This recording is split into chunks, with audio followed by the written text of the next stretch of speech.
And I didn't fall asleep on the couch, but I rested for a little while, and then I kind of got back up and drove back.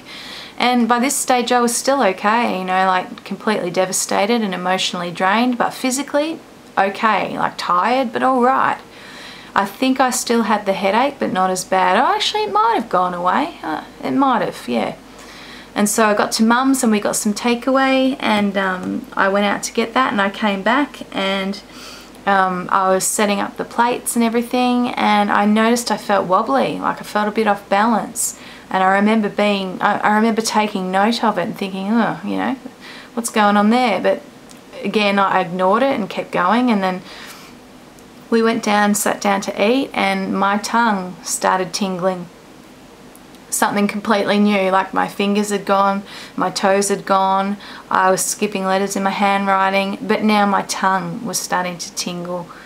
And I said to Mum, what's going on with that? And you know, she said, well, it's been a big day, you're stressed. And I thought, okay, don't worry about it, just eat, don't worry. And of course I didn't enjoy the meal. It was bloody awful because I couldn't get over what was going on with my tongue.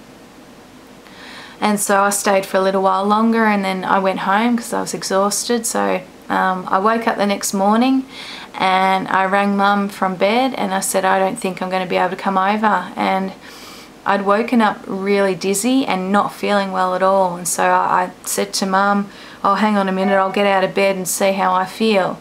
And so I went to step out of bed, and the world was spinning. It was like I had vertigo in the worst possible way, 10 drinks. It was really quite horrific. And as the hours went by, I started to get worse and worse until I'd completely lost coordination on my whole entire left side of my body.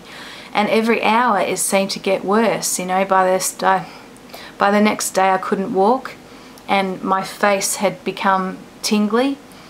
It was in that morning, and then by the end of the day, my entire left side of my head, including my scalp, not my ears and not under my chin, but the entire left side of my face had gone completely numb. Completely numb.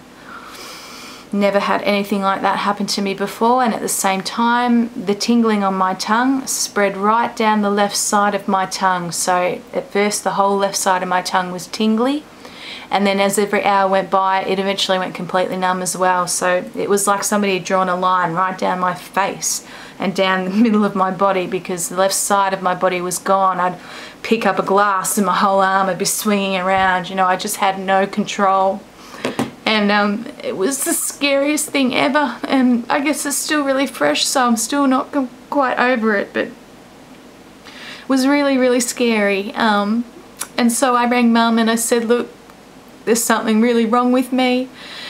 There's no point going to a GP because they're going to say, off you go to hospital. So we bypassed the GP. I rang my cousin because I couldn't drive by that point. I could barely get around the house. I was smashing into walls. It was just unbelievable the way I felt and how fast it hit, you know, like no, it didn't, you know, it didn't creep up, it just hit me like bang.